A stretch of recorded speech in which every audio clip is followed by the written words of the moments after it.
শুভ সন্ধ্যা বন্ধুরা। তো দেখো এখানে এসে গেছি মাংস নিয়ে, আর সাথে দেখো এদিকে আদা রসুনের পেস্ট নিয়ে চলে এসেছি। আর এদিকে দেখো কী কী নিয়েছি, এখানে মাংস কুচি নিয়েছি আর সাথে বেসন, কর্নফ্লাওয়ার, লঙ্কা দিয়ে নিয়েছি। তো এটাকে দেখো ভালো করে ম্যারিনেট করে নিচ্ছে। তো এটাকে ভালো করে ম্যারিনেট করতে হবে। তো চিকেন পকোড়া বানানোর জন্য এটা অবশ্যই দরকার যে চিকেনটাকে ভালো করে ম্যারিনেট করা।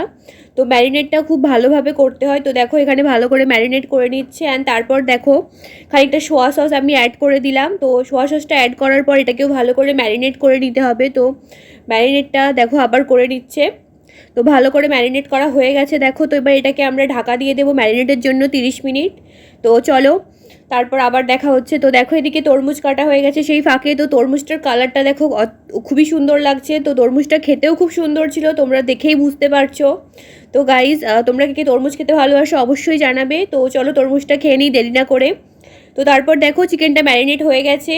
তো এবার দেখো এদিকে কড়াই তেল দিয়ে দেওয়া হয়েছে। তো এবার চিকেন পকোড়াগুলো এক এক করে ভেজে নিতে হবে। তো দেখো ছোটো ছোটো পিস একটা একটা পকোড়া দিয়ে দেওয়া হচ্ছে।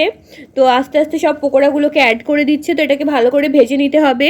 একটা সাইড ভাজা হয়ে গেলে উল্টো সাইডটাও ভালো করে ভেজে নিতে হবে। তো চিকেন পকোড়ার সাইজ যত ছোট হবে তত খেতে টেস্ট হবে। তো দেখো এখানে পকোড়াগুলো খুবই ছোটো ছোটো সাইজ করে নেওয়া হয়েছে এই জন্য। তো ভালো করে ভেজে নিচ্ছে এটা। তো পকোড়াগুলো এখনও অ্যাড করছে, অনেকটা জায়গা রয়েছে কড়াইতে। তো দেখো চিকেন পকোড়া লাল হয়ে গেছে। তো পকোড়াটা রেডি হয়ে গেছে, তাই তুলে নিচ্ছে তেল থেকে। সুন্দর করে পকোড়াটাকে তুলে নেওয়া হচ্ছে দেখো ভালো করে। তো পকোড়াটা ভালো করে তুলে নিচ্ছে। সব ভালো করে তেলটাকে ছেঁকে নিতে হবে। তেলটা ছাকা হলে তবে বেশি খেতে টেস্টি লাগবে। তো দেখো কালারটা জাস্ট বাউ হয়েছে, কালারটা অসাধারণ হয়েছে।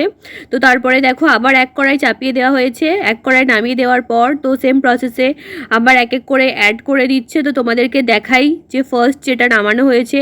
তো দেখো গাইজ দারুণ হয়েছে। তো চলো তাড়াতাড়ি করে দেরি না করে এটা খেয়ে নিই, না হলে এটা ঠান্ডা হয়ে যাবে। তো দেখো এদিকে আমি রেড চিলি আর কিছু পেঁয়াজ আর উপর থেকে একটু নুন ছড়িয়ে দিয়েছি। তো দারুণ ছিল এটা খেতে।